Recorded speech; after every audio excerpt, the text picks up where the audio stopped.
तो एक समय की बात है, भारतवर्ष में एक निरपत राजा राज करता था। वो बड़ा ही प्रतापी और दानी था। वो नित्य प्रतिदिन मंदिर में दर्शन करने जाता था। वो ब्राह्मण और गुरु की सेवा किया करता था। उसके दरवाजे से कोई भी निराश होकर नहीं लौटता था। वो प्रत्येक गुरुवार को व्रत रखता एवं पूजन करता, हर एक दिन गरीबों की सहायता करता था। परंतु ये सब बातें उसकी रानी को अच्छी नहीं लगती थी। वो ना व्रत करती और ना किसी को एक दमड़ी तक दान में देती थी। तो राजा से भी ऐसा करने को मना किया करती थी। एक समय की बात है, राजा तो शिकार खेलने वन को गए हुए थे। घर पर रानी और दासी थीं। उस समय गुरु बृहस्पति एक साधु का रूप धारण करके राजा के दरवाजे पर भिक्षा मांगने गए तथा भिक्षा मांगी तो रानी कहने लगी, हे साधु महाराज, मैं इस दान पुण्य से तंग आ गई हूँ। मेरे से तो घर का कार्य समाप्त नहीं होता है। इस कार्य के लिए तो मेरे पति देव बहुत हैं। अब आप इस प्रकार की कृपा करें कि ये सब धन नष्ट हो जाए तो मैं आराम से रह सकूं। साधु बोला, देवी तुम तो बड़ी विचित्र हो। संतान और धन से कोई दुखी नहीं होता है, इसको सभी चाहते हैं। पापी भी पुत्र और धन की इच्छा करता है। अगर आपके पास धन अधिक है तो भूखे मनुष्यों को भोजन कराओ, प्याऊ लगवाओ, ब्राह्मणों को दान दो, धर्मशाला बनवाओ, तालाब, कुआं, बावड़ी, बाग बगीचों आदि का निर्माण कराओ, निर्धन मनुष्यों की कुंवारी कन्याओं का विवाह कराओ और यज्ञादिक कर्म करो। इस प्रकार के कर्मों से आपका कुल और आपका नाम परलोक में सार्थक होगा एवं स्वर्ग की प्राप्ति होगी। मगर रानी इन बातों से खुश ना हुई। वो बोली, ये साधु महाराज, मुझे ऐसे धन की भी आवश्यकता नहीं जिसको और मनुष्यों को दान दूं तथा जिसको रखने उठाने मेरा सारा समय बर्बाद हो जाए। साधु ने कहा, देवी तुम्हारी ऐसी इच्छा तो ऐसा ही करना। मैं तुम्हें बताता हूँ, ऐसा करना। बृहस्पति के दिन घर को गोबर से लीपना, अपने केसों को धोना, केसों को धोते समय स्नान भी करना। राजा से कहना कि वो हजामत करावें, मैंने सेव कराएं। भोजन में मांस मदिरा खाना, कपड़ा धोबी के हाथ धुलने डालना। इस प्रकार 7 बृहस्पतिवार करने से तुम्हारा सब धन नष्ट हो जाएगा। ऐसा कहकर साधु अंतर ध्यान हो गए। रानी ने साधु के कहने के अनुसार वैसा ही किया। 3 बृहस्पतिवार बीते थे, उसका समस्त धन नष्ट हो गया और भोजन के लिए दोनों समय तरसने लगे, सांसारिक भोगों से दुखी रहने लगे। तब राजा रानी से कहने लगा कि रानी तुम यहाँ पर रहो, मैं दूसरे देश को जाऊँ, क्योंकि मुझे यहाँ पर सभी मनुष्य जानते हैं, इसलिए कोई कार्य नहीं कर सकता। देश चोरी परदेश भीख बराबर है। ऐसा कहकर राजा प्रदेश चला गया। वहाँ जंगल को जाता और लकड़ी काट कर लाता, शहर में बेचता। इस तरह जीवन व्यतीत करने लगा। इधर राजा के घर रानी और दासी दुखी रहने लगी। किसी दिन भोजन मिलता और किसी दिन जल पीकर रह जाती। एक समय रानी और दासी को 7 रोज बिना भोजन के व्यतीत हो गए।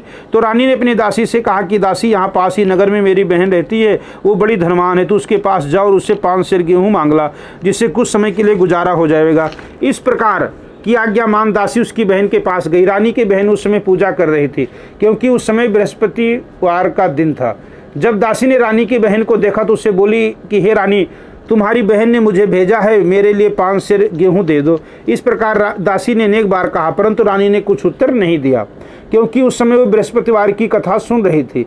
इस प्रकार जब बांदी को किसी प्रकार का उत्तर नहीं मिला तो बहुत दुखी हुई एवं क्रोध भी आया और लौटकर अपने गांव रानी के पास आकर बोली, रानी तुम्हारी बहन तो बहुत अभिमानी है, वो छोटे मनुष्यों से बात भी नहीं करती, इसलिए मैंने उससे कहा तो उसने कोई उत्तर नहीं दिया, मैं वापस चली आई। रानी बोली, हे दासी, उसमें कोई दोष नहीं है। जब बुरे दिन आते हैं तो कोई सहारा नहीं देता। अच्छे बुरे का पता आपत्ति में आकर लगता है। जो ईश्वर की इच्छा होगा वही होगा। ये सब हमारे भाग्य का दोष है। इधर उस रानी ने देखा कि मेरी बहन की दासी आई थी, परंतु मैं उससे नहीं बोली। इससे बहुत दुखी हुई होगी। ये सोच कथा को सुन और विष्णु भगवान का पूजन समाप्त कर रानी की बहन के घर चल दी। जाकर अपनी बहन से कहने लगी कि हे बहन, मैं बृहस्पतिवार का व्रत कर रही थी, तुम्हारी दासी गई, परंतु जब तक कथा होती है तब तक ना उठते हैं और ना बोलते हैं, इसलिए मैं नहीं बोली। कहो दासी क्यों गई थी? रानी बोली, बहन, हमारे घर में अनाज नहीं था, तुमसे कोई बात छिपी नहीं है, इस कारण मैंने दासी को तुम्हारे पास 5 सेर गेहूं लेने के लिए भेजा था। रानी बोली, बहन देखो, बृहस्पति भगवान सब मनोकामना पूर्ण करते हैं, देखो शायद तुम्हारे घर में अनाज रखा हो। इस प्रकार जब रानी ने सुना तो घर के अंदर गई और वहां से उसे गेहूं का घड़ा मिल गया। तब तो उस रानी और बांदी को बहुत खुशी हुई और दासी से कहने लगी कि दासी देखो, हम वैसे हमको अन्न नहीं मिलता है तो हम रोज़ व्रत करते हैं, अगर इनसे व्रत की विधि और कथा पूछ ली जाए तो उसे हम भी किया करें। तब उस रानी ने अपनी बहन से पूछा कि बहन, बृहस्पतिवार के व्रत की कथा कैसे है तथा व्रत कैसे करना चाहिए? रानी की बहन ने कहा, गुरु के व्रत में चने की दाल मुनक्का से विष्णु भगवान के केले की जड़ में पूजन करें, दीपक जलावें, पीला भोजन करें, कहानी सुने।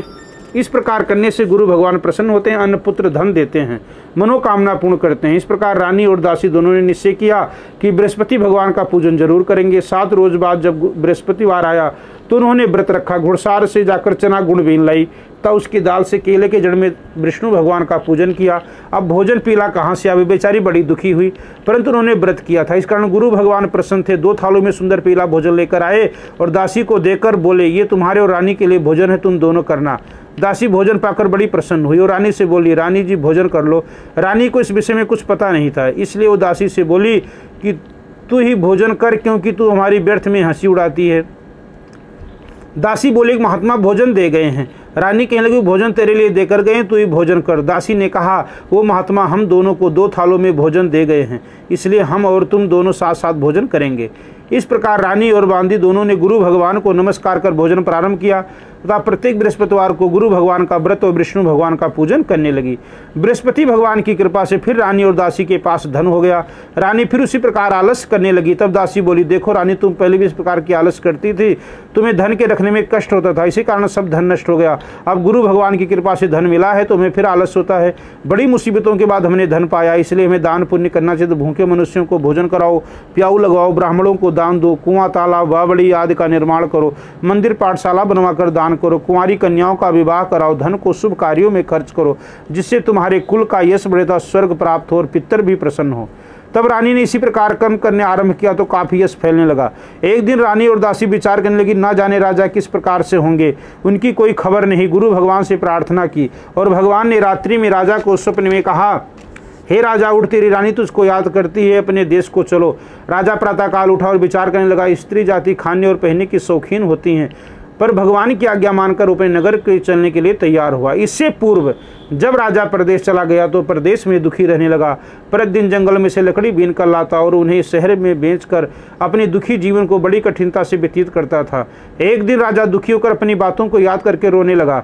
तब उस जंगल में से बृहस्पति एक दिन साधु का रूप धारण करके आ गए और राजा के पास आकर बोले, लकड़हारे, तुम इस सुनसान जंगल में किस चिंता में बैठे हो, मुझको बतलाओ। ये सुनकर राजा के नेत्रों में जल भर आया। साधु की वंदना करके बोला, हे भगवान, आप सब कुछ जानने वाले हो। इतना कहकर साधु को अपनी संपूर्ण कहानी बतला दी। महात्मा दयाल होते हैं। उससे बोले, हे राजा, तुम्हारी स्त्री ने बृहस्पति देव का अपराध किया था, जिस कारण तुम्हारी ये दशा हुई है। अब तुम किसी प्रकार की चिंता मत करो, भगवान तुम्हें पहले से अधिक धन देगा। देखो, तुम्हारी स्त्री ने गुरुवार का व्रत आरंभ कर दिया है और तू मेरा कहा मानकर बृहस्पति का व्रत करके चने की दाल गुण जल के लोटे में डालकर केले का पूजन करो, फिर कथा को अथवा सुनो, भगवान तेरी सब मनोकामनाओं को पूर्ण करेगा। साधु को प्रसन्न देकर राजा बोला, हे प्रभु, मुझे लकड़ी बेचकर इतना पैसा नहीं मिलता जिससे भोजन करने के उपरांत कुछ बचा सकूं।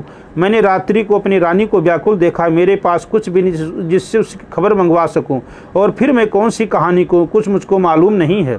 साधु ने कहा कि राजा, तुम किसी बात की चिंता मत करो, बृहस्पतिवार के दिन तुम रोजाना की तरह लकड़ियां लेकर शहर को जाओ, तुमको रोज से दुगना धन प्राप्त होगा, जिससे तुम भली भांति भोजन कर लोगे तथा बृहस्पति की पूजा का सामान भी आ जाएगा। बृहस्पतिवार की कहानी निम्न प्रकार से है। अब ये कथा जो जंगल में साधु मिले थे वो राजा को सुना रहे हैं। तो संत कहते हैं कि प्राचीन काल में एक ब्राह्मण था, वो बहुत निर्धन था, उसके कोई संतान नहीं थी। उसकी स्त्री बहुत मलिनता के साथ रहती थी, वो स्नान ना करती, किसी देवता का पूजन भी ना करती, प्रातःकाल उठते सर्वप्रथम भोजन करती, बाद में कोई अन्य कार्य करती थी। इससे ब्राह्मण देवता बड़े दुखी थे, बेचारे बहुत कुछ कहते थे, किंतु उसका कोई परिणाम न निकला। भगवान की कृपा से ब्राह्मण की स्त्री की कन्या रूपी रत्न पैदा हुआ और वो कन्या अपने पिता के घर में बड़ी होने लगी। वो बालिका प्रातः स्नान करके विष्णु भगवान का जाप करने लगी, बृहस्पतिवार को व्रत करने लगी, अपने पूजा पाठ को समाप्त करके स्कूल को जाती तो अपनी मुट्ठी में जौ भर लेकर जाती, पाठशाला के मार्ग में डालती जाती, तब ये जौ स्वर्ण के हो जाते। लौटते समय उनको बीनकर घर ले आती थी। एक दिन वो बालिका सूप में उन सोने के जौओं को फटक कर साफ कर रही थी। उसके पिता ने देख लिया और कहा, बेटी, सोने के जौओं को फटकने के लिए सोने का सूप होना चाहिए। दूसरे दिन गुरुवार था। इस कन्या ने व्रत रखा और बृहस्पति देव से प्रार्थना करके कहा, हे प्रभु, यदि मैंने आपकी पूजा सच्चे मन से की हो तो मेरे लिए सोने का सूप दे दो। बृहस्पति देव ने उसकी प्रार्थना स्वीकार कर ली। रोजाना की तरह वो कन्या जौ फैलाती हुई जाने लगी। जब लौटकर जौ बीन रही थी तो बृहस्पति देव की कृपा से सोने का सूप मिला। उसे वो घर ले गई और उससे जौ साफ करने लगी, परंतु उसकी माँ का वही ढंग रहा। एक दिन की बात है, वो कन्या सोने के सूप में जौ साफ कर रही थी। उस समय उस शहर का राजपुत्र वहां से होकर निकला। इस कन्या के रूप और कार्य को देखकर मोहित हो गया तथा अपने घर आकर भोजन तथा जल त्याग कर उदास होकर लेट गया। राजा को जब इस बात का पता लगा तो अपने प्रधानमंत्रियों के साथ उसके पास गए और बोले, बेटा, तुम्हें किस बात का कष्ट है? किसी ने अपमान किया है तो और कोई कारण हो सो कहो, मैं वही कार्य करूंगा जिससे तुम्हें प्रसन्नता हो। राजकुमार ने अपने पिता की बातें सुनी तो बोला, मुझे आपकी कृपा से किसी बात का कोई दुख नहीं है, किसी ने मेरा अपमान नहीं किया है, परंतु मैं उस लड़की के साथ विवाह करना चाहता हूँ जो सोने के सूप में जौ साफ कर रही थी। ये सुनकर राजा आश्चर्य में पड़ा और बोला, हे बेटा, इस तरह की कन्या का पता तुम ही लगाओ, मैं उसके साथ तेरा विवाह अवश्य करवा दूंगा। राजकुमार ने उस लड़की के घर का पता बतलाया। तब मंत्री उस लड़की के घर गए और ब्राह्मण देवता को सभी हाल बतलाया। ब्राह्मण देवता राजकुमार के साथ अपनी कन्या का विवाह करने के लिए तैयार हो गया तथा विधि विधान के अनुसार ब्राह्मण की कन्या का विवाह राजकुमार के साथ हो गया। कन्या के घर से जाते ही पहले की भांति ब्राह्मण देवता के घर गरीबी का निवास हो गया। अब भोजन के लिए अन्न बड़ी मुश्किल से मिलता था। एक दिन दुखी होकर ब्राह्मण देवता अपनी पुत्री के पास गए। बेटी ने पिता की दुखी अवस्था को देखा और अपनी माँ का हाल पूछा तो ब्राह्मण ने सभी हाल कहा। कन्या ने बहुत सा धन देकर अपने पिता को विदा कर दिया। इस तरह ब्राह्मण का कुछ समय सुखपूर्वक व्यतीत हुआ। कुछ दिन बाद फिर वही हाल हो गया। ब्राह्मण फिर अपनी कन्या के यहाँ गया और सारा हाल कहा तो लड़की बोली, पिताजी आप माता जी को यहाँ लिवा लाओ, मैं उन्हें विधि बता दूंगी जिससे गरीबी दूर हो जाए। वो ब्राह्मण देवता अपनी स्त्री को साथ लेकर पहुंचा तो कन्या अपनी माँ को समझाने लगी कि माँ तुम प्रातःकाल उठकर प्रथम स्नान आदि करके विष्णु भगवान का पूजन करो तो सब दरिद्रता दूर हो जाएगी। परंतु उसकी माँ ने एक बात नहीं मानी और प्रातःकाल उठकर अपनी पुत्री के बच्चों के जूठन को खा लिया। एक दिन उसकी पुत्री को बहुत गुस्सा आया और एक रात कोठरी से सभी सामान निकाल दिया और अपनी माँ को उसमें बंद कर दिया। प्रातःकाल उसमें से निकाला तथा स्नान आदि करके पाठ कराया तो उसकी माँ की बुद्धि ठीक हो गई। अब प्रत्येक बृहस्पतिवार को व्रत रखने लगी। इस व्रत के प्रभाव से उसकी माँ भी बहुत धनवान और पुत्रवती हो गई और बृहस्पति जी के प्रभाव से स्वर्ग को प्राप्त हुई तथा वो ब्राह्मण भी सुखपूर्वक इस लोक के सुख भोग कर स्वर्ग को प्राप्त हुए। अब ये कहानी संत जी ने राजा को सुनाया। इसी तरह कहानी कहकर साधु देवता वहाँ से अंतर ध्यान हो गए। धीरे धीरे समय व्यतीत होने पर वही बृहस्पतिवार का दिन आया। राजा जंगल से लकड़ी काटकर शहर में बेचने गया। उसे उस दिन और दिनों से अधिक पैसा मिला। राजा ने चना गुड़ लाकर गुरुवार का व्रत किया। उस दिन से उसके सभी क्लेश दूर हुए। परंतु जब दोबारा गुरुवार का दिन आया तो बृहस्पति का व्रत भूल गया। इस कारण बृहस्पति भगवान नाराज हो गए। तो एक दिन कहते हैं नगर के राजा ने विशाल यज्ञ का आयोजन किया तथा शहर में घोषणा करा दी कि कोई भी मनुष्य अपने घर भोजन ना बनावे, ना आग जलावे। समस्त जनता मेरे यहाँ भोजन करने आवे। जो इस आज्ञा को नहीं मानेगा उसको फांसी की सजा दी जाएगी। इस तरह की घोषणा संपूर्ण नगर में करवा दी गई। राजा की आज्ञा अनुसार शहर के सभी लोग भोजन करने गए, लेकिन लकड़हारा कुछ देर से पहुंचा, इसलिए राजा उसको अपने साथ घर लिवा ले गए और ले जाकर भोजन करा रहे थे तो रानी की दृष्टि उस खूंटी पर पड़ी जिस पर उसका हाल लटक रहा था और वो वहाँ पर दिखाई नहीं दिया। रानी ने निश्चय किया कि मेरा हार इसी मनुष्य ने चुरा लिया है। उसी समय सैनिकों को बुलाकर उसको जेल खाने में डलवा दिया। वो राजा जेल में पड़ गया और बहुत दुखी होकर विचार करने लगा, ना जाने कौन से पूर्व जन्म के कर्म से मुझे ये दुख प्राप्त हुआ है। उसी साधु को याद करने लगा जो जंगल में मिला था। उसी समय तत्काल बृहस्पति देव साधु के रूप में प्रकट हुए। राजा को देखकर कहने लगे, अरे मूर्ख, तूने बृहस्पति देवता की कथा नहीं की, इसी कारण तुम्हें ये दुख प्राप्त हुआ है। अब चिंता मत कर, बृहस्पति के दिन जेल खाने के दरवाजे से 4 पैसे पड़े मिलेंगे, उनसे तू बृहस्पति देव का पूजा करना, तेरे सभी कष्ट दूर हो जाएंगे। बृहस्पतिवार के रोज उसे 4 पैसे मिले। राजा ने कथा कही।